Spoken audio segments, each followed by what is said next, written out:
കർണൻ. മഹാഭാരതത്തിലെ കർണനെ ഒരു മിത്തായി മാത്രം കാണുന്നതിന് പകരം പാരന്റിൽ ഉള്ള ശക്തമായ വിടവ് ഒരു വ്യക്തിയെ എങ്ങനെയാക്കുമെന്ന് കാട്ടിത്തരുന്നു. ജനന സമയത്ത് തന്നെ ഉപേക്ഷിക്കപ്പെടുന്ന കർണൻ ജീവിതകാലം മുഴുവൻ നിരസിക്കപ്പെടുന്നവനും വൈകാരികമായി വീണുപോകുന്നവനും ആകുന്നു. പലരുടെയും ഒഴിവാക്കൽ അവനെ ദുർബലപ്പെടുത്തിയില്ല, പകരം അവൻ അത് ഇന്ധനമാക്കി മാറ്റി. പക്ഷേ നല്ല പാരന്റിങ് കിട്ടാത്തത് കാരണം സ്വയം എന്താണെന്ന് മനസ്സിലാക്കുന്നതിന് പകരം മറ്റുള്ളവരുടെ തെറ്റ് തെളിയിക്കുന്നതിലൂടെയാണ് അദ്ദേഹം തൻ്റെ ആത്മാഭിമാനം കെട്ടിപ്പൊക്കിയത്. ദുര്യോധനിൽ നിന്ന് അംഗീകാരം കിട്ടിയത് കൊണ്ട് മാത്രം ദുര്യോധനൻ്റെ പല തെറ്റുകളിലും കൂട്ടുനിൽക്കുന്നു.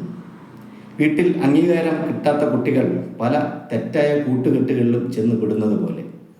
കർണൻ അധർമ്മം കാട്ടിയില്ല, പക്ഷേ അവൻ സഹിച്ച അപമാനം കാരണം പല തെറ്റിനും കൂട്ടുനിൽക്കുന്നു.